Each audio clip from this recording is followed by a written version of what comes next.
Hello everyone, I'm pleased to announce my new tour for 2024. Beginning in early February and running through June, Tammy and I and an assortment of special guests are going to visit 51 cities in the US. You can find out more information about this on my website, jordanbpeterson.com, as well as accessing all relevant ticketing information.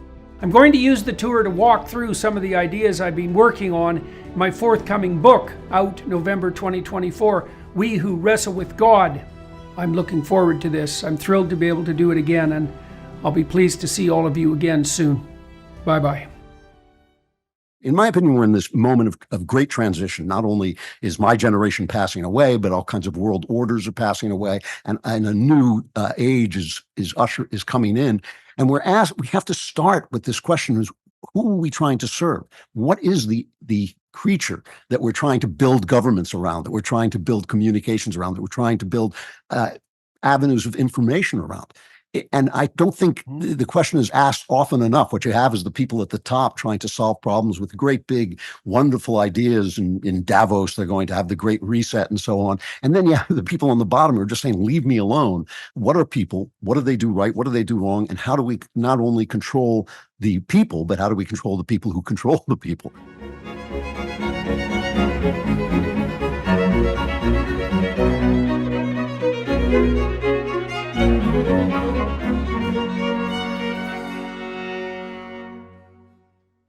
Hello, everybody. Today I talked to Mr. Andrew Klavan, who's a compatriot of mine at the Daily Wire, but also much more than that, an author of some 30 books. He started publishing when he was 25. He's a thriller writer, a writer of crime fiction, very much influenced by Dostoevsky, Crime and Punishment, influenced by Raymond Chandler, who's probably the greatest noir novelist of all time, also the instigator of a number of great movies like The Big Sleep. We talked a lot about the noir genre and about the motif of the flawed masculine hero, which I suppose is every man that's ever lived, although they vary substantially on the hero front and less substantially on the flawed front. Anyways, we had a chance to delve into all of that in some depth, into the reality of murder and mayhem, into the difficult balance between the monstrousness that characters a good man and his necessary guidance by consciousness, by conscience, by the necessity for productivity and generosity, the complex decision-making that a woman has to undergo to evaluate a man who has to be a monster, let's say, to even be good, but also a tameable monster so that he's not too terrible in his monstrosity. We've talked a fair bit about religious issues, delving into Mr. Klavan's journey to a Christian faith that paralleled his investigation into the literary domain. So all that and more in the upcoming conversation. So, Mr. Klavan, thank you very much for agreeing to sit down and talk to me today. This will really be the longest extended period of time, I think, that we've been able to talk to each other directly, eh? Well, you've come on my show a couple of times and we've discussed things, but usually it's pretty brief. Yeah, well, good. This will give us a chance to get into things more deeply. I thought we would concentrate primarily, I think, today on writing, although we'll branch out from that wherever we happen to go. So maybe, first of all, tell me, how many books have you written so far? I'm afraid there's over 30 of them. I've been at it a long time. How long have you been at it? I published my first novel when I think I was about 25, and I'm now like 110. So it's right. It's been a long, long haul, yeah. So the first one when you were 25, and there's been 30. Is that all fiction? No, I wrote a memoir of my conversion to Christianity called The Great Good Thing, and recently I wrote a book called The Truth and Beauty, which was about the romantic poets. Right. And I'm working on one now, actually. What are you working on now? Now I'm working on a book about why I write about murder and my thoughts about murder and what it means in human society.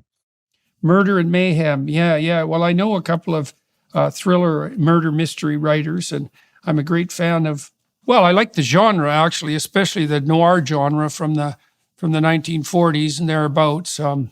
Raymond Chandler is something else, man. He's the one who made me a mystery writer. He's the guy. Is that right, eh? Oh, yeah. So what do you like about Chandler? Well, the moment I became a mystery writer was the moment in The Big Sleep. Is right at the opening when Philip Marlowe walks in and he sees a knight in shining armor on a stained glass window trying to rescue a woman who's tied to a tree. And Philip Marlowe says, if I lived here, I'd have to climb up there and help him because he's not making any progress. And that was the first time I saw a tough guy. I was very enamored with tough guys when I was a teenager. It was the first time I saw a tough guy who had a purpose. He was carrying within him an ideal of chivalry that he wanted to bring into the corrupt world. And that was actually Chandler's idea. Right. And I just thought that's who I want to be personally, and that's what I want to write about. Yeah, right. Well, there's a St. George image lurking at the bottom of that. And, that ties in for me. So the Google boys a while back, the engineers, they did an analysis of women's use of pornography, men's too. Well, so males use visual pornography, as everyone and their dog knows, but women prefer literary pornography, and it's very tightly themed. It's very archetypally themed. So the typical protagonist is surgeon, werewolf, vampire, pirate, or billionaire, or some combination, some interesting combination of all of those attributes. And the standard plot is attractive young woman, all of whose virtues are not well known. So it's like mousy librarian type, the Hollywood beauty who takes off her glasses and, exactly that. She attracts the attention of this more predatory male, let's say, or at least a male with the capacity to be predatory, entices him into a relationship and helps him reveal his commitment and his good side. And it's Beauty and the Beast, fundamentally, which I really think is the fundamental female archetype. Like there's a heroic archetype that goes along with the feminine as well, because women also confront the unknown and all of that. But it is the fundamental, it's certainly the fundamental female sexual archetype. And so what that means, this is perhaps what struck a chord in your soul, is that you were enamored, you said, of the image of tough guy, right? And so that would be equivalent in some sense to a desire from the Jungian perspective of incorporation of the shadow, right? To make yourself into someone who's capable of being stalwart and tough, a James Bond sort of figure. That's a good example in the modern age. But then you found that should be allied with a purpose, right? That rescuing of the maiden, that goes two ways. Of course, the maiden gets rescued, but the fact that dangerous hero rescues the maiden and is therefore attractive to her is also his salvation. Right. And I mean, it is the problem that young men have to solve, right? It's the problem absolutely. of power. We have strength, we have power, we have a kind of sexual power as well. And you start to think, well, if you don't want to be the bad guy. I mean, at some point, every young man realizes that nasty guys get more sex. And they realize that people who push women around can be very successful. And you have to say to yourself, well, is that who I want to be? And I very much did not want to be that guy, but I did want to be successful with girls. And I also could perceive just in actual fact that the world is a corrupt place, and it's power that makes it corrupt. And Raymond Chandler has that famous, wonderful line, "Down these mean streets a man must go who is not himself mean." And that just rang a bell inside me. Man. Yeah. It's a yeah. Well, okay. So on that too. So the literature shows, what the psychopaths and narcissists, the Machiavellians, and even the sadists do, the men, is that the false confidence of the narcissist is a mimicry of competence. And that can be put on very early. And young women are particularly susceptible to that camouflage. And that partly accounts for the differential success of, bad boys, let's say. Now, it's partly because the women are looking for the beast that can be turned into the ally, but it's not easy for them to distinguish the beast who is beast right to the bloody core and should be stayed away from in every possible way from the potentially redeemable, Philip Marlowe hero. And then there's another complication too, to say something in favor of the more beastly men, is that the other thing a woman doesn't want, and no men really want to have around either, is a man who's actually weak and unskilled, who pretends to be moral and kind, not only to cozy up to women, but also to parade his weakness as moral virtue. I'm not the mean guy, I'm not the bad guy. Well, the reason for that is you're too goddamn weak to manage that. And instead of just admitting that forthrightly and doing something about it, you parade it as a moral virtue. And I think that sort of man is actually a lower form of man than the outright bully. And there's some evidence that other people think this too, because the kind of antisocial bully types, especially in elementary school, aren't unpopular. They're ambivalently popular. Now, what happens is that as their life progresses, if they continue with the bullying attitude, let's say, that sort of narcissistic and even callous attitude towards others, it doesn't work well as a long-term strategy. But the bullies are certainly more popular in elementary school, say, and even in junior high, than the bully victims are. I think it goes beyond that. I mean, I think this is why feminism has blown up in women's faces so much, is when you outlaw masculinity, when you call it toxic, when you make people feel bad about their masculinity, only outlaws can be masculine. So if you look at the golden age of television we just passed through that lasted about 10 years from about 2020 to 2010 or 15, all of the shows were about bad guys. The Sopranos, The Shield, The Wire, all about guys who really cut the edge. This fellow Andrew Tate, who is a buffoon and a pimp and just a terrible person. For a period, he was immensely popular, especially with teen boys. And he would tell people how to abuse women and how to get them into sex work for your profit. And I would look at that and I would say, the guy's a pimp. What are you talking about? Right. But they would say, well, you're not hearing him. You're not really understanding him. But I think I was. I think that what they had lost was the idea of St. George. They had lost the idea that your power is a path to virtue. It's not an obstacle to virtue if you use it correctly. Yeah, well, and to give the devil his due, I mean, the thing about Tate is he is a complex character because not all of his bravado and posturing is false, because he is a mixed martial arts fighter. He is a genuinely tough guy. And he is also someone who came up from the street, and so you can imagine that within his soul, all sorts of different forces contend. And I am not making excuses for him, because I think the electronic pimping aspect in particular is, I think that's unforgivable. It's absolutely 100% unforgivable. There's no excuse for ever having done that in your life, not even once, and it's not even necessarily the kind of sin that you can recover from, not without 20 years in serious hang your head repentance. But he is a complex figure because allied with his bravado is a genuine physical toughness. And it is definitely the case that, as you pointed out, something I warned about years ago, is that, if you think that strong men are dangerous, you wait till you see what weak men are capable of. And if you demonize everything that's positive, everything positive that's associated with masculinity, you do drive it into the unconscious, you drive it underground. And then you do get this weird attraction, another element of that attraction is, who is that?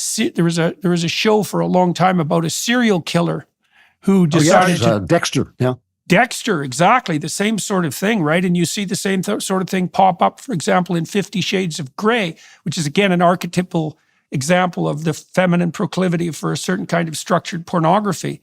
So, okay, so when you started writing, it's so interesting that image, that stained glass image of St. George, right? Because St. George fights the dragon, which is the real evil. He's like Prince Philip in Sleeping Beauty. You remember when the evil queen turns into the dragon?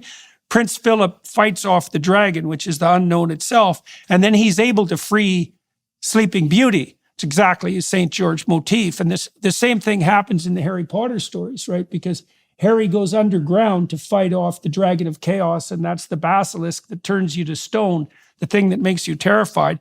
And he frees Ginny, his best friend's sister, right? And they kind of have a romantic entanglement.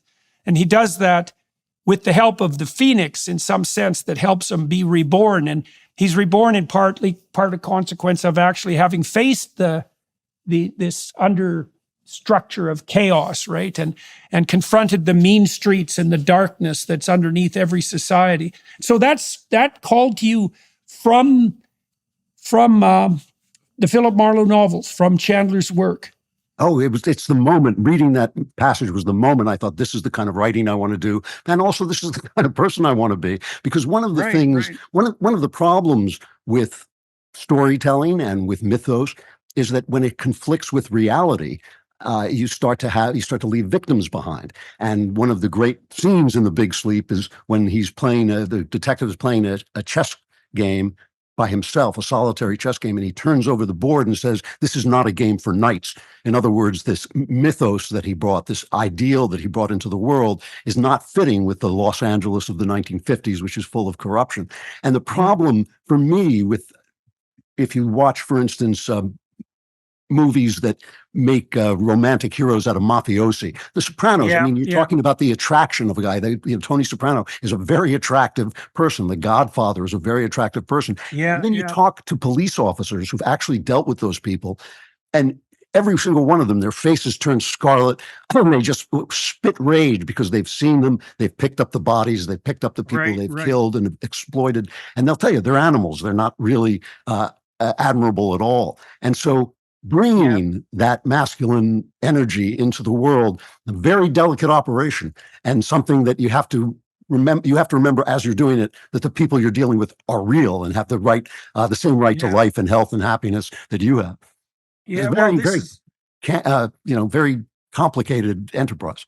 yeah. Well, this is also the terribly narrow needle eye that women have to thread, right? Because they have to find a man who's capable of contending with the darkness of the world, which means he has to be able to reflect that darkness in his own soul and his own actions.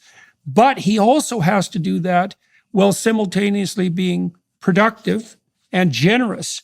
And so that it's an unbelievable tight balance of opposing forces that women are aiming for. It's no wonder they overshoot in either direction, you know. And so, and it's not surprising at all that they have that proclivity to overshoot towards the more negative end when they're young. And that's well documented in Yep. the clinical literature.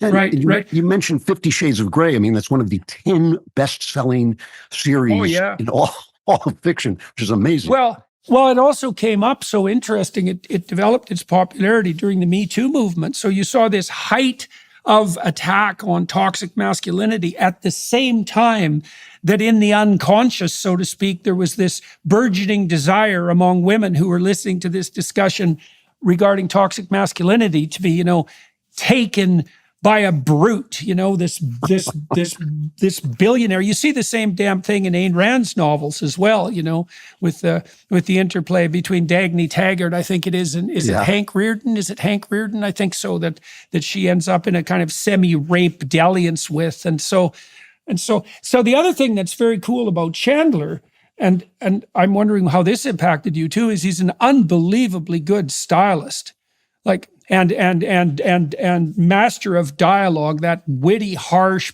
film noir dialogue. I mean, I don't think anybody ever topped what Chandler did on the gritty novel front. And The Big Sleep is also a great movie. It is. I mean, that's a great movie. The Long Goodbye is a great novel, Yeah, and yeah, his writing is unparalleled. I mean, I think that was one of the key things. Of course, like every young man of my time, I was enamored with Hemingway. But right. when I got to Chandler, I found something much more beautiful, actually, on the page. And there was also something that bothered me about the tough guys. Ernest Hemingway, I think, had a deep transsexual theme running through his stories, and one of his sons became an actual transsexual, and there was always something that bothered me about his view of sexuality. And I was also bothered by the fact that a lot of tough guys become tough by not caring about the things that I cared about. So, for instance, Casablanca may be my favorite movie. I think it's one of the great movies of all I time. just watched that this week, man. Isn't it Yeah, it's amazing? perfect. It's perfect. It's a But perfect movie. it's a perfect movie. But there was a point when I started to say to myself, well, his girl dumped him, and so he's staying out of World War II. It's kind of wimpy. Right, right, It's right. And kind of he's like, bitter about it. yeah, I thought your girl dumps you. You still got to fight World War II, and Yeah, so yeah. what Raymond Chandler captured was the responsibility that this guy had. He was not just a tough guy. There were not just moments when he had to break the law and break people's backs and bones, Yeah. but there were also these moments when he was trying to preserve something that he knew he had inside himself. And that is just really important to me as a kid. Are you tired of sacrificing style for comfort or comfort for style in the workplace? I've got a great solution for you. Take your style to the next level with Mizzen & Main.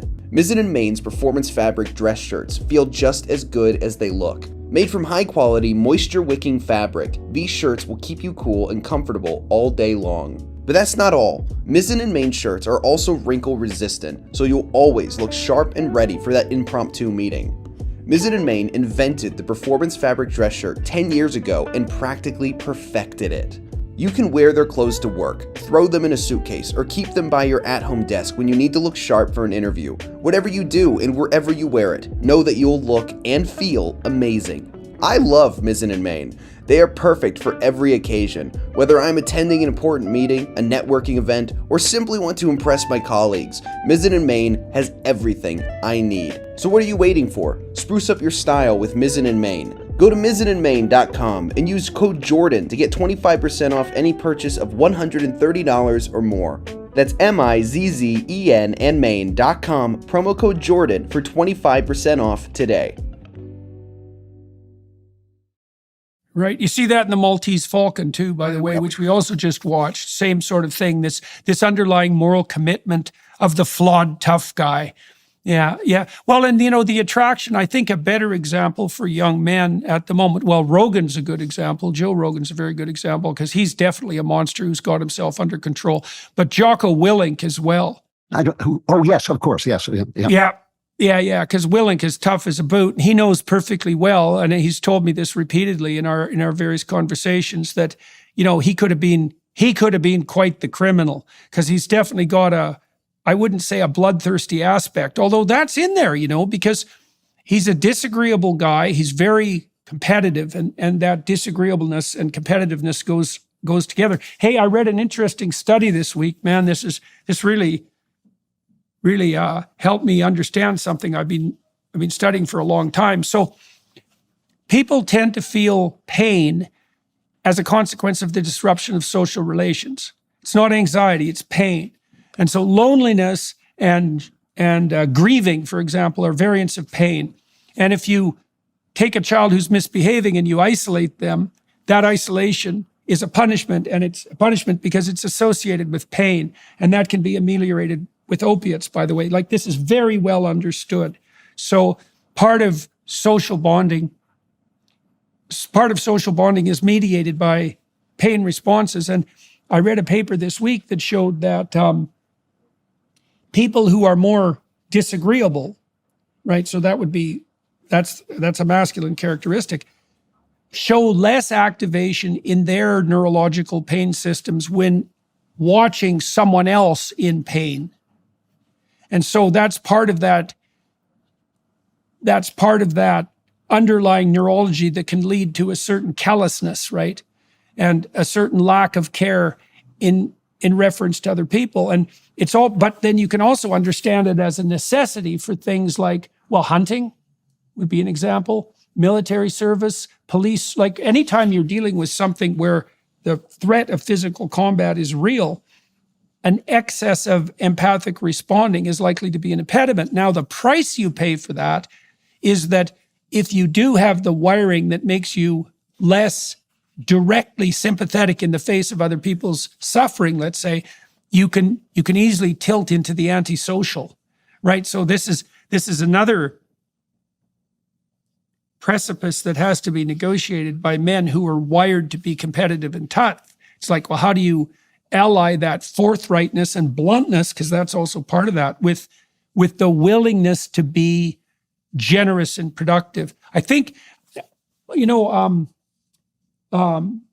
Jocko told me that the way he learned that was in the military, because he found that the development of high levels of skills in other people, like that mentoring relationship, was so rewarding that's what oriented him. That was one of the things that oriented him primarily to the good, and you see this to some degree in those stories that you were talking about, even in the Sopranos.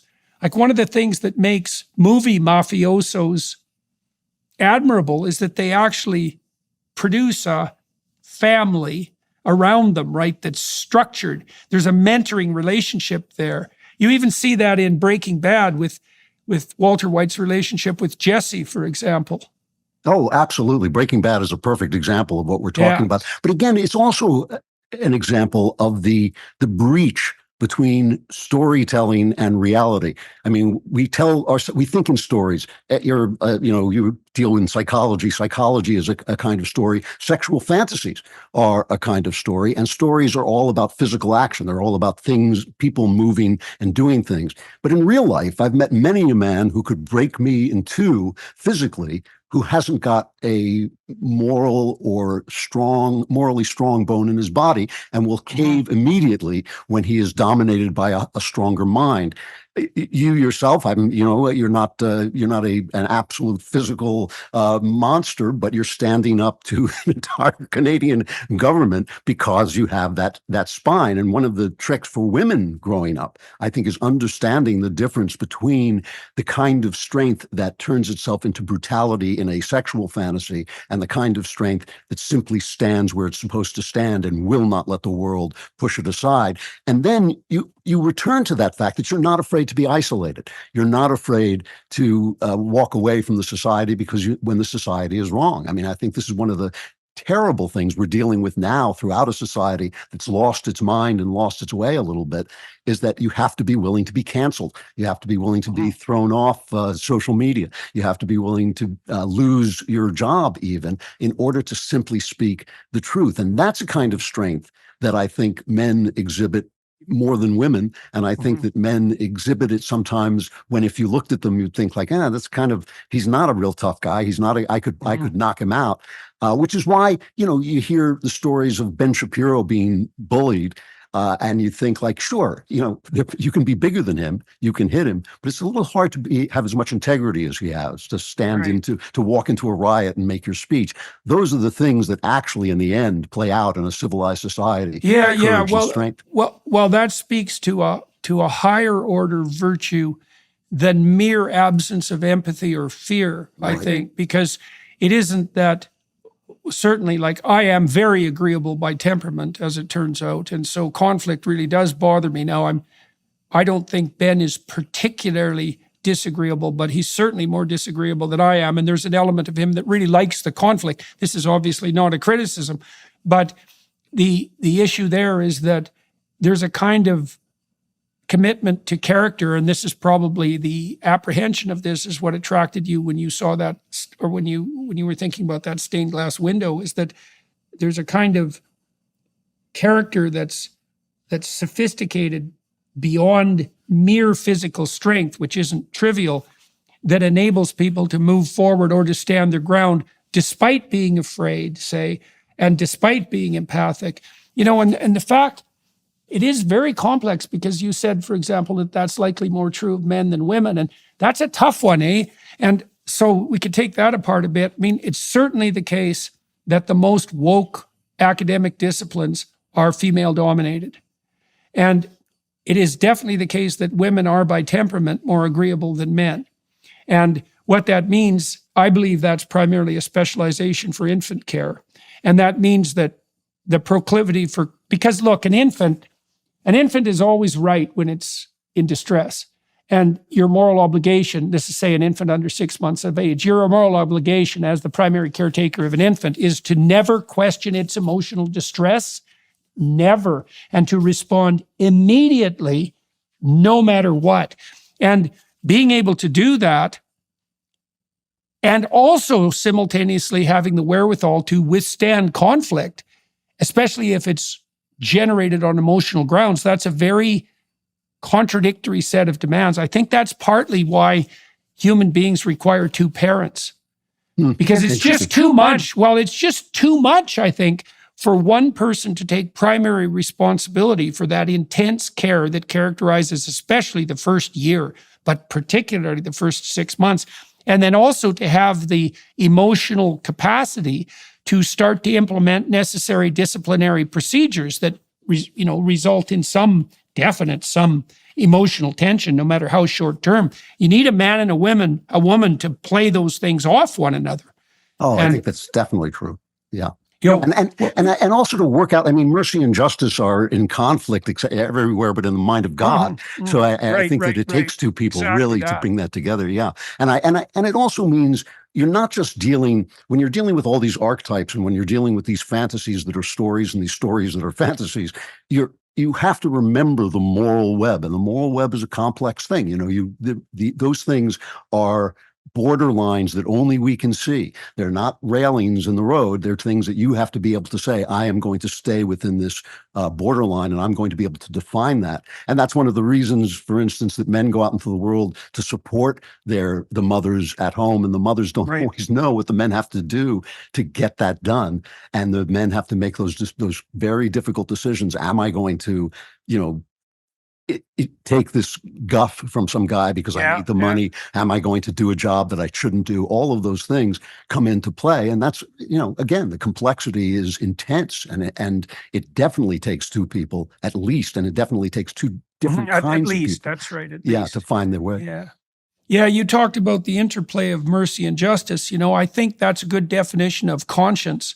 A conscience is the voice that signifies the interplay between mercy and justice. And you see this in characters like Philip Marlowe, right? Because they're obviously meting out justice constantly. And that's part of the attractiveness of their character, especially when it's devoted towards, defending the femme fatale from some evil persecutor.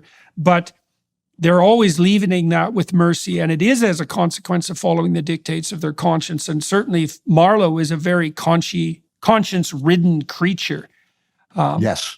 So as is Sam Spade, for that matter. Yeah. And even James Bond on the more comic book end of things. You were talking too about characters like Breaking Bad, the guy in Breaking Bad, Walter White, and in The Sopranos, and it's also been in recent years where we had the rise of the Marvel universe, and Tony Stark is another good example of that sort of thing, because, that guy is so hyper masculine that he's damn near fascist. And it was so interesting to see, first of all, that Iron Man was the Marvel character who rose to preeminence in the movie fictional universe, because that certainly wasn't the case in the comic book world. He was kind of a minor superhero, but Tony Stark had those same attributes of, this sort of hyper masculine, almost narcissistic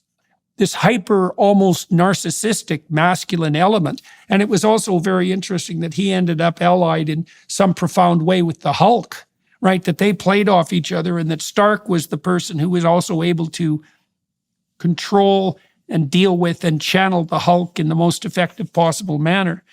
It was very interesting to watch all that unfold, while the whole culture was spiraling off in the hyper-feminine direction. Well, I think the superhero is a really interesting genre. It has always bothered me because it seems to be storytelling without sex and death in it, which means it's storytelling in some sense without the human, without human nature in it. And what disturbs me about that is I see this across all genres. One of my absolute hobby horses is women beating men up in stories. Every movie, there's a woman who's going to punch a guy and he goes rolling ass over tea kettle out the door, which is not what happens when a woman punches a man. Her hand breaks and then he beats the crap out of her. And that's a dangerous thing. But it's also saying something about our attitude to our humanity, our turning away from humanity as possibly hyper-humanity through technology approaches. I mean, I think when I was young, you watched stories that were largely about the past. You watched war movies and cowboy movies, and the science fiction that we had was very rare, but it was also kind of a projection of the past into the future. So even when you dealt with monsters, they were very human. They were Dracula, the werewolf, and all that. Whereas now we're watching movies and telling stories that seem to look forward into an inhuman future. And what bothers me about that is because I think it's actually true, is that without sex and death, or beyond sex and death, there's still going to be a moral web, and we're still going to have to negotiate it. And yet the immediate punishments for immorality, the fleshly results of immorality, are not going to exist anymore. Just like with, for instance, birth control, you can treat your body like a pincushion and not get pregnant and solve your syphilis problem, and yet the moral web is still in place. You will destroy yourself by simply treating yourself with disrespect. Well, let's walk down. Yes, well, absolutely. Let's walk down that road a little bit. I mean, I think at a deep level, part of what you see, part of the reason that you see the sorts of things that you're describing, which is women occupying the more masculine heroic role taken to the extreme in, say, these superhero movies where women are regularly beating the hell out of men, which, as you said, virtually never happens in real life. And this sort of ties into some of the things that the Daily Wire has been doing, for example, with their documentary questioning what is a woman. And, you know, it's easy for that to be a satirical question, and that was a satirical documentary, but there's actually something really fundamental going on at the base of that, because the truth of the matter is that with the introduction of the birth control pill, the question, what is a woman, actually became immediately paramount. And now that's been unfolding for multiple generations, because the obvious distinction, the most obvious distinction between men and women prior to the pill was the ease with which one of them could get pregnant.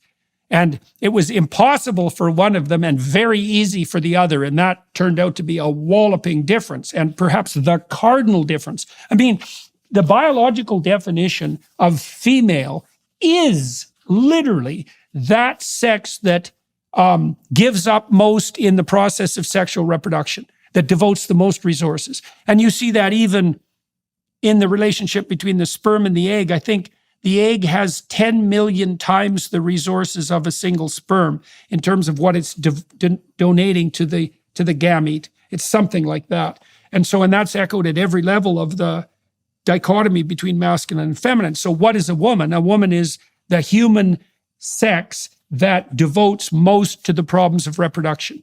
So that's a good definition. Now, you upend that with the pill, right? Because all of a sudden, that difference is ameliorated to some substantial degree. Now, your point is that doesn't change the underlying moral landscape. Well, it changes it somewhat, right? Because the immediate consequences for fornication, let's say, to use an archaic term, for sleeping around, the immediate consequences are clearly ameliorated.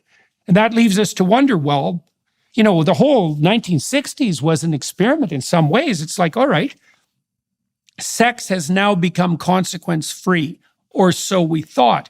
Well, then why not have an endless orgiastic party? And that's actually a real question, because the reason to do it is clear. And the reasons not to do it have become murky. Well, AIDS put the paid to that demented dream quite rapidly. But then there were more subtle things, right? And one of the subtle things is, well, okay, why can't a woman just replace a man now entirely? And how do we discover the limits to that? You know, now I see some limits emerging. And, you know, I mean, we now know, for example, that half of 30-year-old women now don't have a child. Half of them. It's more than half, actually. Half of them will never have a child. And 90% of them will regret that. And so even if we erase in our 20s the difference between men and women, as the difference is erased in childhood, because boys and girls are quite similar compared to, say, teenage boys and teenage girls. Even if we equilibrate men and women in their 20s, that certainly doesn't mean we equilibrate them in their 30s. Well, you know, and I think it's an open question whether, if you remove the immediate physical consequences of a bad act, it ceases to be a bad act. I think that this is the key question that you're facing right now. You know, in The Truth and Beauty, I write a chapter on Frankenstein in which I make the argument that Frankenstein, the Dr. Frankenstein who creates this monster, has not violated, as Mary Shelley did, has not violated God's prerogative. He's violated a woman's prerogative. He's created a being, which we all do. Anyone who has a child has created a living being, but he creates it without a mother. And if you read Frankenstein in that way, you begin to see that science and fantasy have been trying to solve the problem of women and the fact that they create a consequence, a deep consequence to our chief physical pleasure. They've been trying to solve that since science existed, and really since imagination existed. I mean, prostitution in some ways is a way of trying to solve that problem as well. And I believe that the attacks on men now are not really attacks on men. What I think they are is trying to clear men out of the way so that women can cease being women and can actually become men as well. Because what women do is they raise this question: are we purely physical beings? If you can remove the physical consequences of a bad act, does it cease to be bad? Is there something within us? And I'm a Christian, and I believe there is. Is there something within us that is damaged by immoral action? And Well, okay. the evidence seems to be that there is, actually. Well, actually, the evidence with regard to that is clear. So let me lay it out. The clinical evidence is clear. Okay, so let's go down deep into the biological for a minute to sort that out. Okay, so there's two fundamental strategies of reproduction among sexually reproducing creatures. There's the zero parental investment strategy, and there's the profound parental investment strategy on the two ends. So fish and mosquitoes, by and large, are on the zero investment end. What they invest is sperm and egg, and that's pretty much it. And the way those organisms manage that is they produce tens of thousands or hundreds of thousands of copies of themselves and leave them to their own devices. And almost all of them perish. But almost isn't the same as all. And if you produce 100,000 offspring and only one survives, you're successful in replication. Okay, on exactly the other end of the spectrum are human beings. Because our offspring have the longest dependency period by a long margin, even compared to our immediate primate cousins. And that's partly a consequence of our rapid or comparatively massive cortical expansion and the need for extensive socialization. We're a high investment species.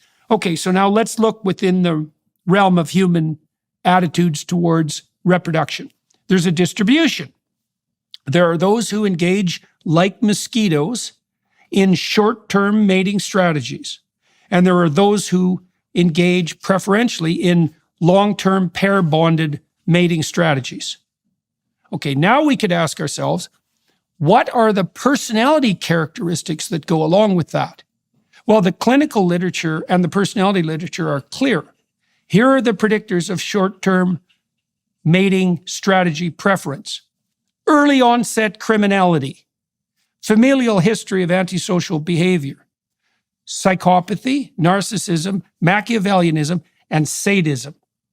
Right. And it's worse than that. Not only do those predict the proclivity and preference for short-term mating, one-night stands, let's say, sex only for pleasure in the absence of a relationship, it's also the case that practicing that produces those personality characteristics.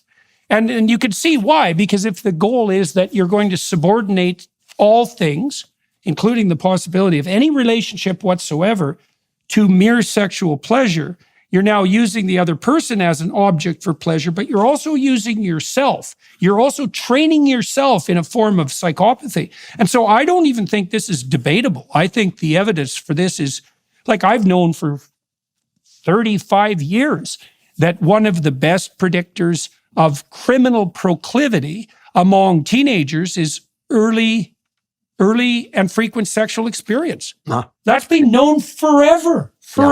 No one debates it in the criminology domain. And the same is exactly true in personality with regards to these dark, sadism, psychopathy, Machiavellianism, and narcissism. So for all the women who are listening, men too for that matter, if you're out with a guy and his orientation is, let's get it on, babe, it's one night stand, there's no more reliable marker of his untamable, primordial, malevolent beastliness than that. Right. And there's not a debate about that. And it brings us back to where we started in a way. I mean, this is the conundrum we're faced with in this scientific moment, is can you solve the problems of being a human being without solving human beings, without getting rid of human beings themselves? Right. Because all of the things that we admire are very basic, and yet in a civilized society have to be maintained in a civilized way. And so this is, to me, the essential question we're looking at. We talk about what is a woman, which is an excellent question. But what is a human being, and what exactly? We can't even begin. In my opinion, we're in this moment of great transition. Not only is my generation passing away, but all kinds of world orders are passing away, and a new age is coming in. And we have to start with this question: is who are we trying to serve? What is the creature that we're trying to build governments around, that we're trying to build communications around, that we're trying to build avenues of information around?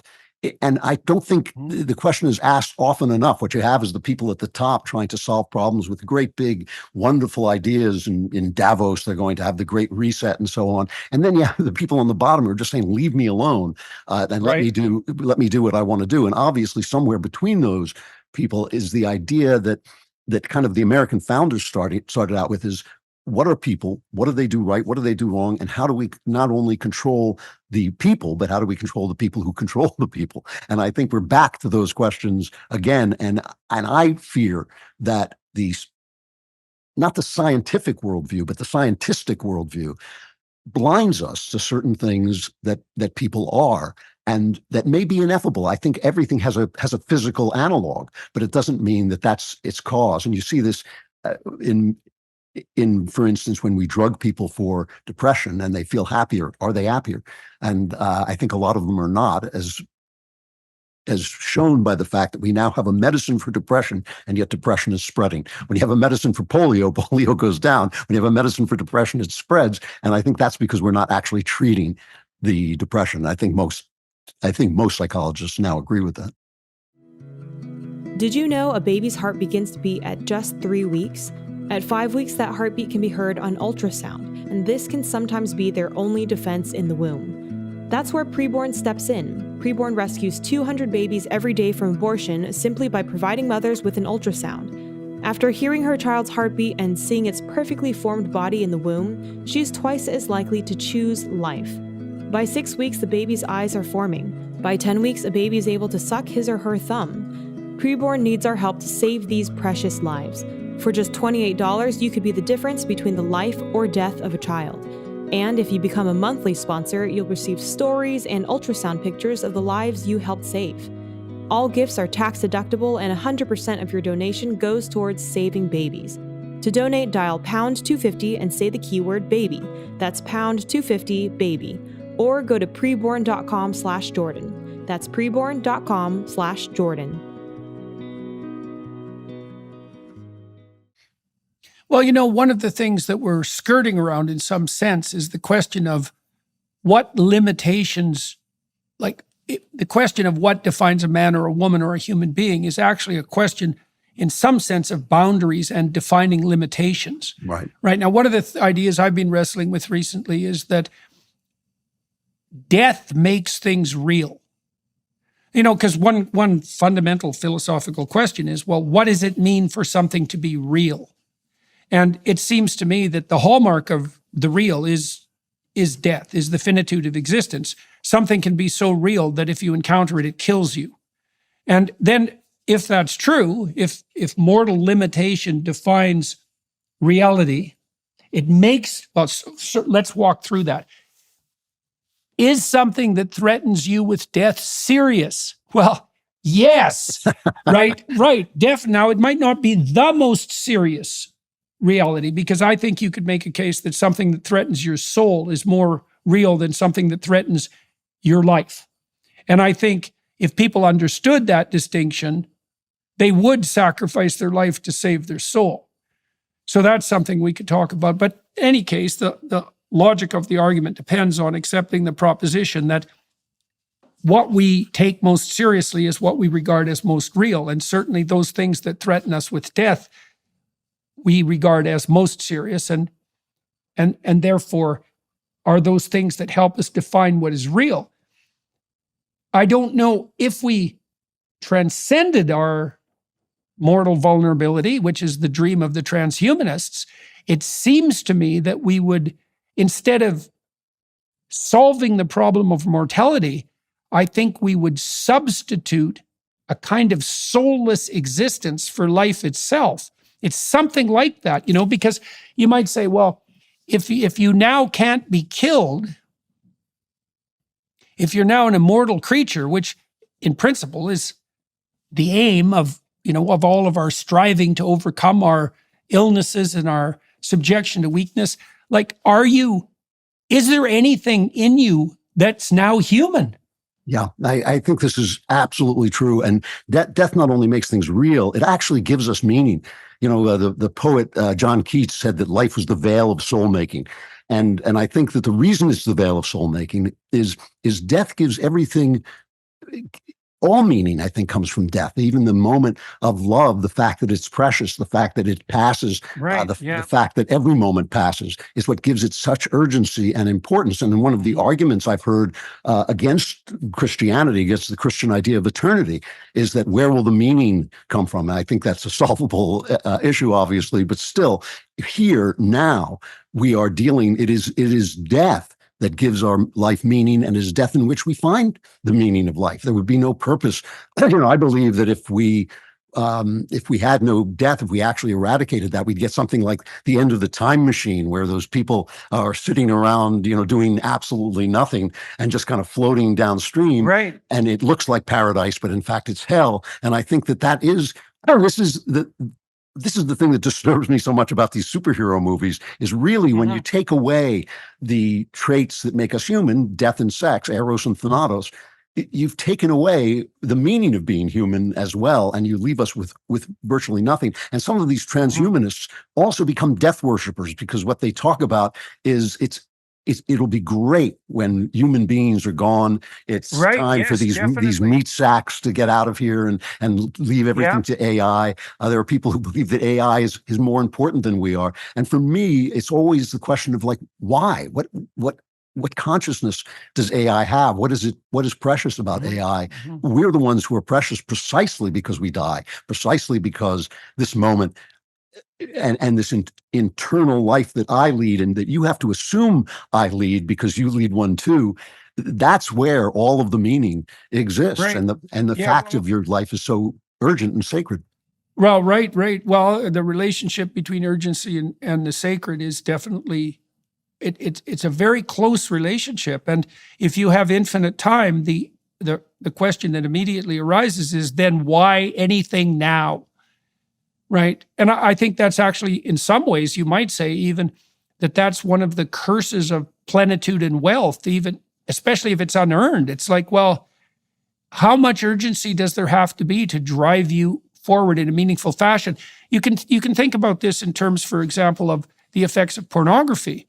We know that young people are much less likely to couple than they were. This is particularly pronounced in places like Japan and South Korea, where I think it's about 1/3 of the young people there under 30 are virginal.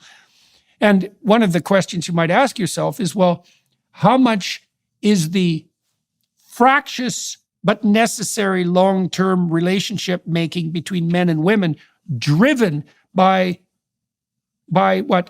By sexual urgency and scarcity, right? And you see the same thing if you're reasonably well off financially. The same conundrum emerges with regards to your children, which is, well, how do you provide them with optimal deprivation, given that you could provide everything for them? In which case you become something like the infinite mother that destroys their souls by providing them with so much care that there's absolutely no reason for them to ever get up and do anything. That's what I think this whole moment in history is about. I mean, we do seem to be on the verge of solving so many problems, and yet you solve the problem. The solution is in some ways the problem, and the idea of choice and the vastness of our choices and the lessening of the consequences of our choices actually threatens to strip us of the human being for whom those choices are made. Right, and so exactly. Yeah. And I think that's why the actual, we have to return to those actual Aristotelian questions of who we are, what we are. It's a weird thing to be talking about in this moment when it seems like we're going to travel into space, we're going to travel into inner space, we can clone people, we can make people live forever. But to me, it's the urgent question, and it's why the ancients matter more than ever in this hyper modern moment. It really is. We really are reaching a branch in the road. I think everybody can feel it coming, and it's dispiriting to hear our leaders talking in these old-fashioned terms about what they're going to do and how they're going to solve our problems for us, without really taking into account who we are and the responsibility of leaders to our happiness, and to make our happiness possible, and to make it possible for us to find our happiness, which we can only do on our own. This is something I think that makes it so important that we look upon the least of us with compassion. Right. This is why you look upon the least of us with compassion, because they're us. Because in the end, if we can't figure that out, we can't figure ourselves out. It really is. It is amazing that people who are somewhat older than this generation. Recently, I heard somebody, after the October 7th attacks on Israel, I heard a Columbia student, a woman, celebrating the slaughter in Israel and quoting Chairman Mao. And I thought, Chairman Mao was the worst mass murderer in human history. I don't think anyone has ever racked up the body count that Chairman Mao has racked up. And the ignorance that entails, spreads out to an ignorance of Shakespeare, of Plato, of the Bible. You have to be totally ignorant in order to be quoting Chairman Mao as if he mattered morally. And so I think that we've come to this moment when futurism makes it seem as if all of the wisdom that was piled up behind us is meaningless. What did they know? They didn't even know whether the sun goes around the earth or vice versa. When in fact, they knew all the things that mattered, because they were dealing with life at a much more basic level. And without that basic understanding, the future is going to be a disaster. So there's a scene in the story of Noah that's apropos in that regard. So Noah is presented as a man wise in his generations, right? So which means that for a man of his time and place, he was properly morally oriented, which is all that can be required, expected, even in the best possible case of any of us, with like vanishingly few exceptions. So he's a good man, and he attends to the warnings of his conscience, and he shepherds his family and the human race, for that matter, through a complete bloody apocalyptic catastrophe, comes out on the other side, which in some ways is what every single one of our successful ancestors did, right? To manage to negotiate through life with all its vicissitudes and leave progeny behind, and leave behind the progeny who actually survived. It's so unlikely. So all of our ancestors are Noah to some degree. Now, after he washes up on shore and the flood recedes, he plants a vineyard and proceeds to get rip-roaring drunk on the consequences, right, once it's all brewed up. And he's lying in his tent, nakedness fully exposed, and his son Ham comes along and has a pretty good time poking fun at the old man, right? And then he decides to get his brothers in on the joke, and he invites them to come and have a gander. And instead of acting in a manner that's derisive toward their father, they back into the tent and they cover him up with a blanket. But this is where the story gets serious, because the tradition that surrounds that story is quite clear. The descendants of Ham are slaves, right? And so what that means, as far as I'm concerned, and I think this is dead right, and it's relevant to what you were saying, is that you adopt a pose of moral superiority, derisive moral superiority to the past, at your immense peril. Because if you're foolish enough to presume that, for example, in your stunning ignorance and moral superiority, that Chairman Mao is a model, the probability that you're going to end up as a slave is 100%. You're already a slave to the ideology. It's only by I have to tell you a wonderful story from my Hollywood days, because they made the Noah story into a movie with Russell Crowe. It was a big epic movie. And they completely changed God's motive. Being Hollywood, they completely changed God's motive for destroying the world from sinfulness to being not environmental enough, so that they weren't being green enough. So that figures. But according to the producers, what the evangelicals complained about was that they showed Noah getting drunk.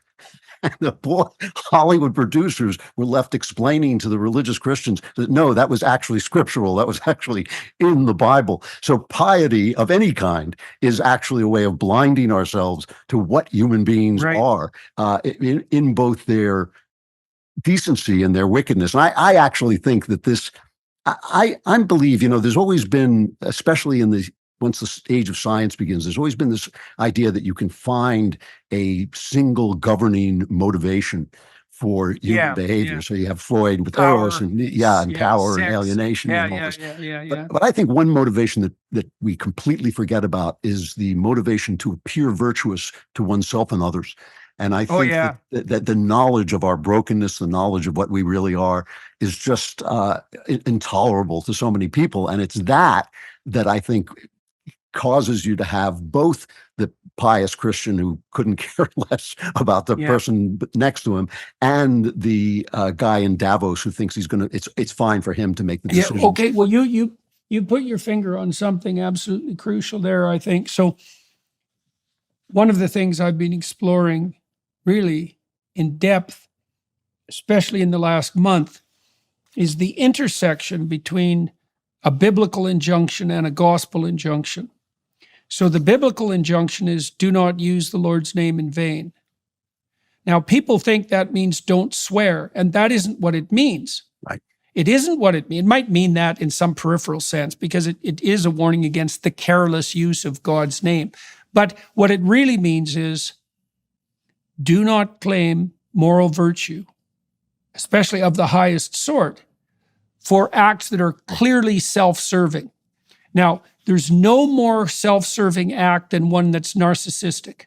And by definition, because narcissism is the core of self-serving. Okay, so a narcissistic act is one that elevates my moral virtue falsely. Okay, so now then imagine the worst extent of that sin is for me to claim that my narcissistic motivations are actually done in the name of what's highest. And that would be God in the case of the totalitarian religious zealot. And it would be compassion in the case of the modern left-leaning atheist who, has basically made the goddess of mercy his or her unconscious God. Okay, so now I can claim false moral virtue, and I can elevate my social status and my self-regard without commensurate effort, and I can circumvent all the problems you just described, which is actually contending with the depth of my genuine misalignment and sin. Okay, now that's echoed in the Gospels. Like Christ goes after the Pharisees in particular as hypocrites. And so they're the religious types that you just described, the ones that parade their moral virtue. They're the same as the bloody modern protesters too. But the false butter won't melt in their mouth evangelical types and the zealots in the Islamic world, they're all of the same type. They take this unearned moral virtue, they're acolytes of God, and they use that. Christ accuses their praying in the marketplace, which is no different than protesting, to elevate their social status so that they have good reputation among men, which he also warns about, and so that they can occupy the highest seats in the synagogue. And so there's this terrible sin, and it's opposition to that sin that gets Christ crucified, right? Because it's the Pharisees he really makes enemies of. And he says to them, they worship the dogma of men as if it's the commandments of God, and that they are the same people that would have killed the prophets whose words they purport to worship. Like they're vicious criticisms being put forward by Christ. He makes terrible enemies out of the Pharisees, but what he is calling out is exactly what we see at Davos. It's exactly that, this presumption that mere ideological purity and the claim to serve a higher power, I'm saving the planet, is sufficient to pass for genuine The genuine moral effort of hoisting your own goddamn cross, as it turns out, in a more fundamental sense, right? It's a substitute for true moral effort. It's true, and it brings us back to the idea about sometimes solving the problem is the problem. One of the wonderful things about the Enlightenment is it gave us all these systems that marshal human flaws for the good of all. So you have capitalism, which is a wonderful economic system, and you have democratic republics, which elevate people to power ostensibly on merit and some kind of connection to the people, but they don't eliminate the fact that the love of money is the root of all evil and power corrupts. So what you now have is people who no longer have to confront the parasitical nature of their wealth, because they can say, oh, well, I created jobs, I created wealth, I spread the wealth. But they're still corrupted in soul because they fall in love with money, which is a form of idolatry, and it does eat people away. And you have people who are in power, whether through wealth or through election, who can say, well, it's not like Henry V thinking all this is a ceremony. I actually have been elevated by the people, or by election, or I created Amazon.com, or I did something like that. And yet that power is still corrupting. So as we solve the problems, we still haven't eliminated the fact that the human being is a broken system. It's a contradictory system, a system that actually is aiming, but it was Oscar Wilde, I think, who said, we're all standing in the gutter, but some of us are looking at the stars. And I think that idea that we forget that we're standing in the gutter, because now we can actually say, Tolstoy, found God, and he thought, oh my God, I'm a parasite. I'm living on the backs of the serfs. But now you don't have to say that anymore. And this is why I despise Ayn Rand, by the way. This is why I just can't, aside from the fact that she's a terrible writer, I just can't stand this elevation of power and wealth to a state of virtue. It's simply not. It is power and wealth, and sometimes it's deserved, and sometimes it's used correctly by people who have virtue, but it's not the virtue itself, and it can be incredibly destructive to the human soul. Yeah, well, the reason that I've stayed as firmly as I've been able to in the psychological domain is because I don't believe that systemic alteration strikes to the core of the problem. I've been concerned, I would say, my fundamental intellectual interest, it's not only intellectual, existential interest, is the issue of evil. And I'm not really that interested in systemic evil, partly because I'm much more interested in actual individual motivation. Because I wanted to know how I could be an Auschwitz prison guard. But more than that, I wanted to know how I could be an Auschwitz prison guard and enjoy it. And if you don't think that you are that person, you don't know much about people. Now, that doesn't mean that there are some people who would be tilted more in the direction of the temptations and pleasures that being an Auschwitz guard would provide, right? There are some people who are more temperamentally protected against that particular sinful route. It'd be very hard for someone who is hyper compassionate to make that particular error. They'd be much more likely to turn into a devouring mother, for example, and infantilize everyone. But I was still very curious about how you erect barriers in your own soul to the blandishments of those who would provide for you an avenue to that kind of sadistic misuse of power. And you might say, I'd never do that. And I'd say, no, the opportunity for you to do that just hasn't presented itself. And that might be because of your own inability, not your moral virtue. You've just never managed to elevate yourself to a place where you have power over anyone else. And that's not a virtue. That's that weak man that we were talking about at the beginning of the discussion. And that's also and this can segue us into the next part of this conversation maybe. That's actually also what got me interested in theological ideas, because I became convinced that the fundamental issues that beset us are psychological, but that the fundamental psychological issues are indistinguishable from the theological. And so, because I think the battle against evil, and I do believe in the reality of evil, the battle against evil is fundamentally fought in the soul. And so now you have had a long journey towards a relatively elaborate faith, and it's not the faith that you were born into. Right. And so, do you want to walk us through that a bit? And I'd like to know, like, what were the steps? How did this come about? I'd also like to know how it dovetailed with your fiction writing in particular, because I think of the theological as like metafiction, you know? Yeah, it created actual problems in how to write natural fiction. For a while, I wandered into fantasy writing because it was the only way I could express the new level of reality that I was seeing. But ultimately, I found that very unsatisfying because I feel that God is God of the real world. I feel he's not a fantasy God. He's not God of Candyland. He's God of this world. Since I was baptized at the age of 49, it's kind of a long story, so I don't want to go into That's it. okay. Yeah. That's okay. We'll lay it out because I'm very curious about. I think it'd be helpful for the listeners. Well, so.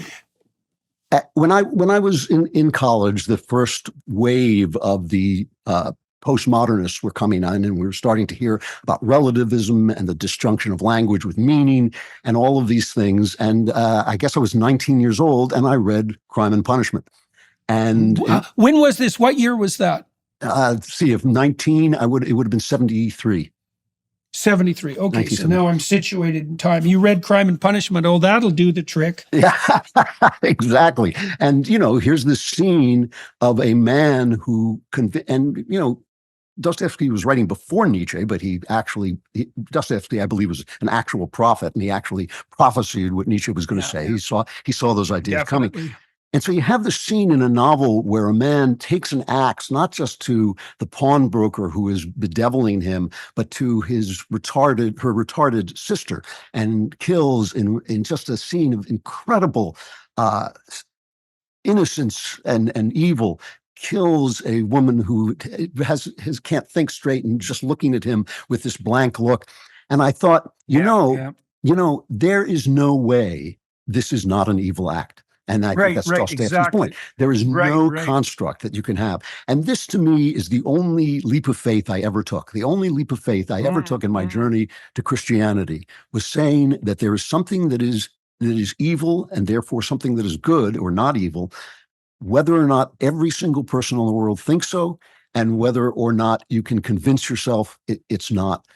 It remains evil. And that means means that our physical actions and our mind is linked to a level of meaning above the natural, which is what I mean when I say supernatural. I don't mean like magical things happening. You mean transcendent? Transcendent, yes. And it transcends the natural and the physical. And so for that to be true, first of all, that moment when that murder happens in that book inoculated me to the blandishments of postmodernity. So when I read, if you read the mad scene in Hamlet walks through all of the ideas in postmodernity. He says, well, I'm reading, what are you reading? I'm just reading words, as if the words were disjointed from meaning. He says, nothing's either good or bad, but thinking makes it so. It's relativism. And the only thing about that is Shakespeare, the great, showing to you that Hamlet is pretending to be mad. He knows that the things that he's saying are mad, but the professors who were coming into my university didn't know it. They actually thought what they were saying was sanity. And I think what Shakespeare was saying was they really did know, but they were saying it anyway because the logic was following that way. Yeah. So that inoculated for other darker motivations, right? Yeah. Because it allows for a complete abdication of responsibility and a descent into responsibilityless hedonism. That comes along with it. There's no way around that. That's why the Marquis de Sade is also a standard bearer of the Enlightenment rationalists. And he played and then Dostoevsky knew that. I mean, the thing that's so remarkable about Crime and Punishment, you pointed to one of the things, and it was certainly my investigations into what had happened in Nazi Germany and in worse places even, the horrors that were perpetrated. If you can read about those and you can imagine human beings doing that, and you don't regard that as evil, I don't want to be anywhere near you. That should wake you up. Yeah. Oh, God, if that doesn't wake you up. And I think this is so interesting that you had a very similar experience. I think Sam Harris had a very similar experience, by the way, too, because he's been obsessed by the issue of evil as well.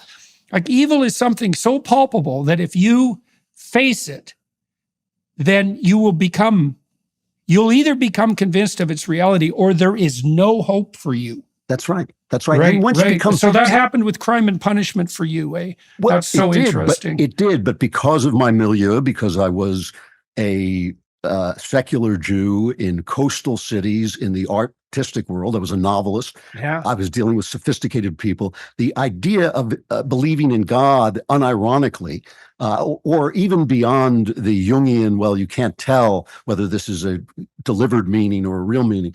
That idea was absolutely closed to me. I couldn't reach it. And so I spent many years struggling with the postmodernists in my novels. The themes of my novels are how could you tell what was real? I'm writing thrillers, but they were thrillers about the nature of reality, the inability of theory to contain reality. And so I was struggling with that. And I was beginning to realize that you simply could not get to moral reality without some idea of an ultimate good, and that ultimate good had to be a personal good, because there is no good without choice, without consciousness, without morality. So I was beginning to understand. Maybe without relationship, which is relationship, why. right. Well, it's so interesting because one of the things that happens in the Old Testament is this weird insistence that our fundamental relationship with reality must and should be covenantal. It's actually a relationship that's best construed. Well, and then you think, okay, let's think about that for a minute. Okay, so what's a human being? Well, a human being is a personality. Now, if a personality can function in the world, like a personality exists in relationship, that's like the definition of a personality. And so if it's our personality that enables us to survive, to exist, then in what possible manner is our relationship with the world not covenantal in the final analysis? Like, I can't see a way out of that. And so that means there's a personal element to it that's relationship-like. It's not like we stand as dead objects in relationship to a set of dead facts. That's not how it works. You know, this is why, to me, if there's such a thing as the most profound moment in all of literature, it's Moses confronting the burning bush, because he's confronting what's a symbol of the creation and destruction of the world. Things are born and they die. They grow and they're consumed, but they never end. Yeah. And it says to him, I am. It says that this is a person speaking to him. Right. And the fact that is happening. Being. Yes, and the fact that it's happening between a consciousness, Moses's, and this object, which is the universe, essentially in small, makes it impossible to know whether it's in that relationship that it becomes I am, which was kind of what Jung, I think, was talking about, the uncertainty of that. But it also sort of says, more in an Aquinas point of view, that if you accept this on faith, you will then contain it. It will then become part of what you see. Well, there's more in the Moses story than that too, which is absolutely crucial, because up to that point, Moses is a escapee from Egypt. He's essentially a wanted criminal, and he's a shepherd. Now, he's doing all right as a shepherd, and he's made a good relationship with his father-in-law, and he's got a couple of wives. Like, he's got a normal life. But then he has that encounter with the ground of being, right, that beckons to him. And he pursues it deeply, and then the voice of being itself speaks to him. But then the next thing happens. That's when God charges him with the responsibility and the ability to stand up against tyranny and to oppose slavery, right? So now all of a sudden, because Moses has made that connection with being itself, he now becomes the person who can genuinely lead. And then he says to God, it's like, well, you're charging me with this, and this is revealed to me, but I don't even know how to speak. And God says, yeah, that's your problem, buddy. And that's so interesting because it's so interesting because so Moses is now delved deep into some interest that beckoned to him, and he's confronted the fundamental reality of being itself, and that's transformed him. And now he's left with the aftermath of that, which is he has to figure out how, as the flawed person he is, unable even really to speak, because Moses has some impediment in his ability to communicate, he still is charged with the moral obligation, like your superhero characters or like Philip Marlowe, like your heroes, to stand up against tyranny and to oppose slavery. And, it's an open question for all of us, especially if we're concerned with authoritarianism or licentious hedonism, for that matter. It's like, what is it that transforms us into the sort of person who has the moral fortitude to stand up against that. And it is something like the establishment of a relationship with the ground of being itself. If you have that burning inside you, nothing is more frightening than losing that relationship. Nothing. Yep. Yeah. And it also gives you the idea that because you can communicate with it, you can become like unto it. You can move into that image of God within you that is your essential personality that we all know we've fallen short of. Right. What happened to me, and this is kind of interesting because it goes back to the Marquis de Sade, is I came to a point where the logic of God became unavoidable. But on almost the same moment, and maybe for similar reasons, though I think they were much more deeply personal and connected to my past, I had a crack up. I went nuts. And I found a psychiatrist who is recognized as one of the greats. And what I now consider to be a literal miracle, he cured me. I went from being a suicidal, delusional, hypochondriacal, paralyzed human being to being one of the more joyful people I know. It was insane. I mean, this transformation was entire and insane. I always When joke, was this? When was this? I was about 28 when I cracked. And by the time I was 30, I was on the way out. I was on the way back. And by the time I was 32, I was fine. So what happened? What were the precedents of the descent? Like, what were the? I'm sorry. Say that. Yeah. Again. What caused the descent? What caused the breakup? What caused your breakup? I mean, I had a child. My wife and I had a child. I was absolutely, as I am to this day, madly in love with my wife, and that was one of the things that kept me alive. And we had a child, and I couldn't make a living doing what I wanted to do. I knew I had a genuine talent for what I wanted to do, and I was absolutely a complete failure. I'd published a book. It had sold no copies. I had nowhere to go. I was just getting my writing, which is based on the tough guy writers, so it was crystal clear, pellucidly clear, had become impenetrable. Even I didn't know what I was saying. So I was unable to make a living. I was unable to proceed in my profession. And I just broke, and I had all kinds of psychological problems in getting to the place where I could act in the world. And here was the interesting thing. I mean, the guy who cured me was I would call him a neo-Freudian. And Freud was an atheist. And so I began to feel that up until then, the question of God, I was kind of, I was agnostic. How can you possibly know? And how can you, why would you have faith? Why can't you just go in uncertainty? The burden of uncertainty had a certain nobility to me. But at this point, I thought, well, maybe I should become an atheist. And so I started to read atheist philosophers. And one of them was the Marquis de Sade. And he was the only atheist philosopher to this day, maybe Foucault. He was the only atheist philosopher who made sense to me. Everybody else, I thought, you cannot maintain a moral stance and you can be a moral person and be an atheist because you're basically what Nietzsche said, you're living in the shadow of a dead God. Yes, absolutely. But you can't be moral and make consistent. Sense. Well, Raskolnikov had figured that out in crime, or Dostoevsky had figured that out. Yes. He that's one of the things that's so absolutely powerful about that novel is that Dostoevsky was such a genius, right? Because he set Raskolnikov up with every metaphysical reason to commit the crime, every personal reason to commit the crime, right? Every opportunity to commit the crime. And then he commits the crime and he gets away with it. Like it's perfect. And then everything collapses around him because it turns out that he does violate this intrinsic moral order. There is no such thing as the perfect crime, even though he could have got away with it. He ends up killing someone innocent, which is an inevitable consequence of starting to wander down that road, right? Dostoevsky had all of that.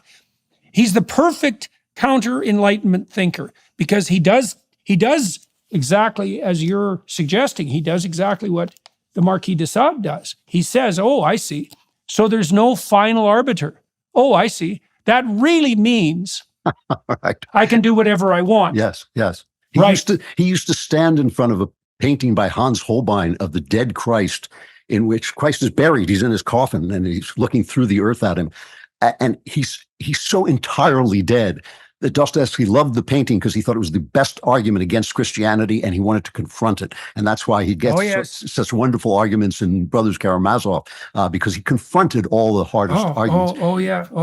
So that was my leap of faith. I read the Marquis de Sade, and I thought, that's right. He's absolutely right. If there is no God, this is the world of sadomasochism, of torment, of torture for pleasure.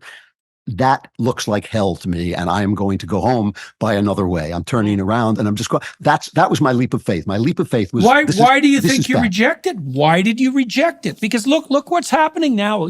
We have this weird marriage of licentiousness and power, mad striving, and they go together by necessity, because there's no licentiousness without an accompanying tyranny, because someone has to mop up the responsibility. But then you might say, like Raskolnikov did, you might say, like the pleasure worshippers do, it's like, fuck it. Nothing matters. Why shouldn't I just pursue my whim? Why should I make that my identity? Because all these identity crises that we're seeing now are nothing but the elevation of whim to the highest possible place, right? Why aren't I identical with my momentary sexual proclivity, fluid though it may be? Like, that's a real question, yep, right? And what do you put in? Okay, so why did you decide not to? I mean, you've got the logic for it now. You accept the conclusions that de Sade put in front of you, but you rejected that, like you rejected Raskolnikov's triumph to some degree. Why do you think you rejected it? My only answer to this is what I consider to be Jesus's hardest saying. He says, to them who have, it will be given, and to them who have not, even what they have will be taken away. Something was inside me that looked at that. And I thought, it's pornography. He wrote his philosophy in sadomasochistic pornography. Some of it was kind of a turn on. I thought it was kind of exciting.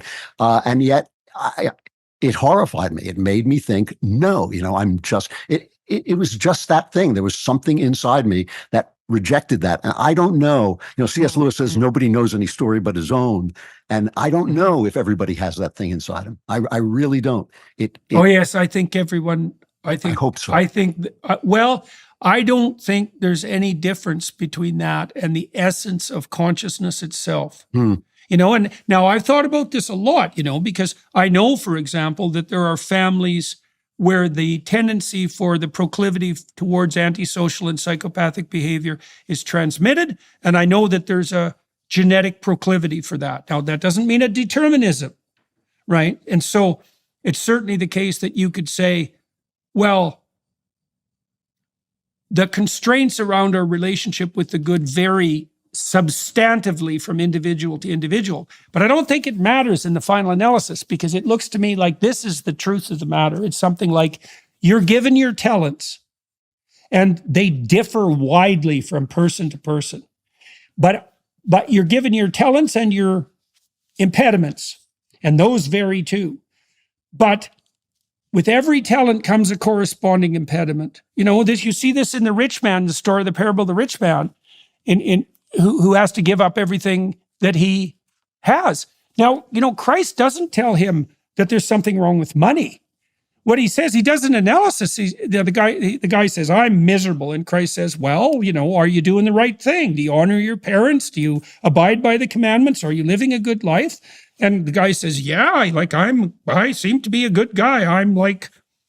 I'm checking off those boxes. So I got the dogma thing going down. I'm adhering to it.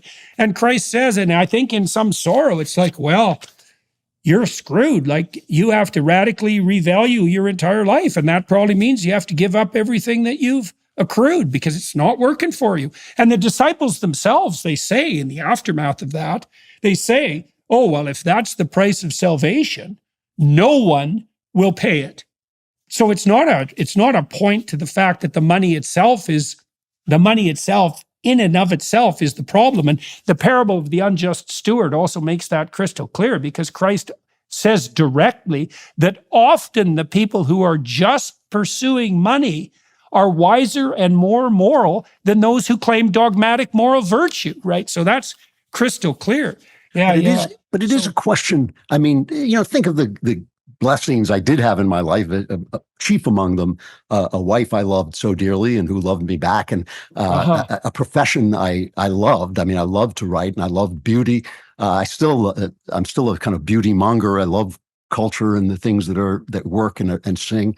And so I had so many things to turn away from that caused me to turn away from ugliness and cruelty, that maybe it was enough life experience to do that. I was not, I was a young man in many ways, but I was not chronologically young. I was 30 already.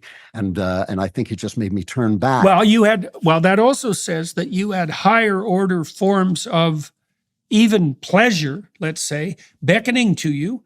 You know, that affiliation with beauty, that's a good counterposition to the most aimless form of idiot sadistic hedonism, because it's a higher form of pleasure. You know, it's like Jocko Willink discovering the pleasure of mentorship as opposed to the pleasure of domination. You know, I mean, there's something to be said for being able to pound someone out. You know, it beats the hell out of being weak and useless. Getting pounded out, yeah. Well, absolutely. And then you also said, and you pointed to this a couple of times in our conversation, you also talked about the love that you still had and still have for your wife. And so what role did that capacity for love and that experience of love, especially within the bounds of a committed relationship, what role did that have in orienting you and guiding you, like through that period of misery, but even later than that? And why do you think that's still alive for you? Well, it had a double role. I mean, one is, of course, love is civilizing, and it just is a wonderful pleasure. As you say, it's a higher pleasure. But the other thing about my wife is that I picked her up hitchhiking, and I wasn't even driving a car. She was a very, very beautiful woman, and she was hitchhiking. And I thought, I've got to go get my car. And I ran up to get my car and drove around the block at 50 miles an hour so I could get to her before anybody else. She sat down in my car. I know. That's a very creepy beginning. I know, terrible. In those days, it wasn't as creepy in those days. No, that's true. No, absolutely. It definitely wasn't. But she sat down in the car, and the experience was exactly like if you've ever done a jigsaw puzzle and you've been looking for a piece for 20 minutes without finding it, and then you find it and it goes in. It's this very quiet sense of, you know. And the fact that I recognized that, and now it's many years later, at least 10 years later, and I'm still absolutely romantically head over heels with her, meant to me that I was capable of perceiving a spiritual reality honestly. So right. So this is one of the problems I've always had with the postmodernists. They talk about the meaninglessness of language, but I understand what they're saying. And so obviously, except with Derrida, who had the integrity to write absolute gibberish, they actually are disproving their own point. And they talk about basically the fact that we can't know anything, but we can know. If I go north, I get to Canada. If I go south, I get to Mexico. Right. And we can't know anything purely by words. Yeah, that's right. And so I really did have some kind of trust in myself. I simply could not break through my milieu, which was so default, at least agnostic and really atheistic. Right. The funny thing is that the other thing about this too, by the way, is being a bit of a tough guy. I thought that in my misery, when I cracked up, to embrace God, even though it was logical, was a crutch. Right. So how would I know whether I had embraced him in reality, or just because I wanted to get out of this incredible pain I was in? And so I couldn't do it. And when years later, I was now a very happy person, my career took off, everything started to go right, I still had that logic. And something else was true as well, which is that I had been a real Freudian. I had grown up in that real core of the Freudian world where all the art stank because everybody's trying to prove your mother was to blame for everything and all that. And I didn't come to feel that what Freud said was utter nonsense. I came to feel that the details of what he said were utter nonsense, that the structure of the relationship between a therapist or a mentor and a client, or a son or a friend or whatever, I thought he got a lot of that quite right. The idea of a transference and all this, which made me feel that all of the insights I had had in therapy that I thought were salvific had not been. And what had been salvific was the loving relationship I had had with this older man who had taken the place of a father who had not been very helpful. And it was actually the love that had saved me. And I began to believe that psychology. Well, is that's largely, relationship again, eh? Yep.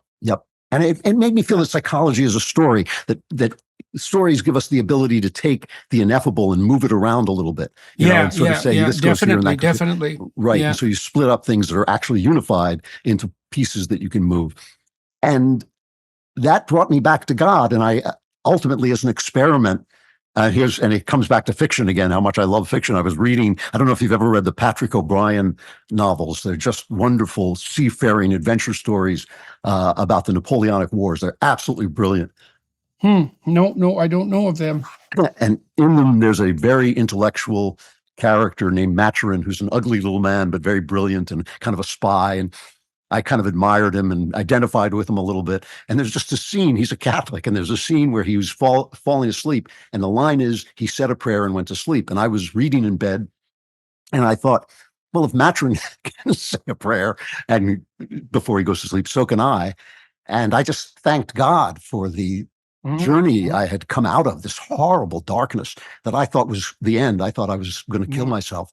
Instead, I had come out, and here I was. Now I had 2 children. My career was great. I was so happy to be with my beloved wife. I was living in a wonderful place. And I thanked God, and it changed my life. I woke up the next morning, and everything was brighter. Everything was clearer. The details of life. I called it, I christened it the joy of my joy, because I realized up until then I had been happy. That's the definition of gratitude, man. Yeah.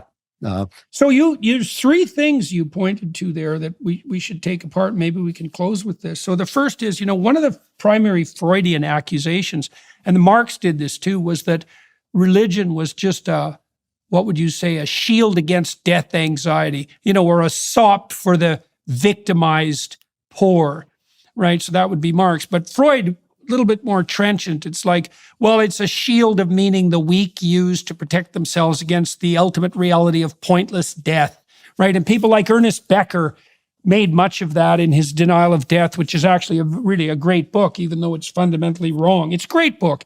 But, there's something really not wise about that perspective. So, and here's 3 arguments against that from someone who really admires Freud, by the way. First of all, if that was the case, why bother with hell? Because medieval people were as scared of hell as modern people are of death. The evidence for that's clear. And you might say, well, hell was just a convenient place to put your enemies. It's like, no, that's not a good analysis. So if it's just a death anxiety shield, then, why decorate it with this terrible moral obligation and the reality of hell? So that's a big problem for that theory. And then you have 2 other problems, which is, well, you're supposed to hoist your cross as a Christian believer, and there literally isn't anything worse than that by definition, because it means you have to stand up to the mob, even if they're your brothers, that you have to forsake your family in pursuit of ethical truth, right? That you have to suffer torment, physical and metaphysical, and that you have to face the reality of hell itself. It's like, sorry, guys, that is not a defense against death anxiety, not least because I think you can make a very powerful case that confronting malevolence is worse than confronting death. Yes. I've watched, we know this because people are rarely traumatized by a brush with death, and they are routinely traumatized by a brush with malevolence. So even on those grounds, you can see that the reality of evil is more trenchant and salient than the reality of death. So that Freudian argument, that it's just not right. He got that wrong. This is where Freud indulges in quackery a little bit. He's interviewing, 20 hysterical Victorian Viennese, and he decides that God is a projection of the Father, and he says it very definitively. Yeah. And you think hey, you're welcome to your opinion. But it really, what you're talking about to me is like saying that you believe in bread to forestall the fear of hunger. C.S. Lewis points out that we don't have any desires that don't have an answer. All our desires have an answer. In fact, in the world, everything that we hunger for is actually there. And this is one of my problems with the evolutionary biologists who think that they can trace the creation of morality. And my point about that is it's like saying that because I have eyes, that I've invented light. I've invented the human experience of light, perhaps, but not light itself. And it's the same thing with the moral sense that we have. You can say it's a result of evolution. That's fine, but it's a result of evolution, like the eye, in relationship to something that exists, which is the moral order. And I think that these arguments really do fall apart once you begin to have a realistic view of God, and not the sort of happy, yellow face with a smile on it view of God. Right, So much. Right. And Yeah, there's I have no to tell happy you face. that weeks after my baptism, my wife, who now knows me to my foot soles, turned to me and she said, "You are such a different person. You are just filled with joy and relaxation. And knowing God has been joy on joy for me." I have to tell you, this is one of the least quoted lines in the gospel. Is Jesus said, "I'm telling you things so that my joy will be in you and your joy will be complete." And somehow religion manages to turn this into this tormented struggle with your sexual desires or whatever. But no, I actually do think this journey toward the self that you were made to be is a very joyful journey. And every time you take a step on it, your joy, and by joy, I don't mean happiness. I don't mean, again, that smiley face. I mean what the poets call gusto, that vitality of life. And that, like in love, the only evidence for love is over time. Experience over time is the evidence for love. And I think that's true of God too. Ultimately, there's no proof of God. There's only experience over time as you get to know him, and it develops in your life. I highly recommend it. That's all I can say. Well, I think that's an excellent place to close. It's a timely place to close. I think one of the things that we could discuss on the Daily Wire Plus side, for all of you who might be inclined to join us there, is I'd like to talk to you a little bit more about the overlap between evolutionary views and potential religious views, because I think there's something interesting there. And I'd like to talk probably a little bit more about this idea of gratitude and joy and how those things are linked together. So if you're interested, everyone watching and listening, if you're interested in continuing this discussion, you could do that on the Daily Wire Plus side. We'll talk for another half an hour. In the meantime, thank you very much for sitting down and talking to me for 90 minutes. We got deep into many of the things that I was hoping we would cover today. And it was a pleasure getting to know you a bit better. And thank you to everyone who's watching and listening for your time and attention, and for the Daily Wire Plus folks who made this conversation possible. We'll see you in a bit, Andrew, and bye everybody else. Thanks very much, Jordan.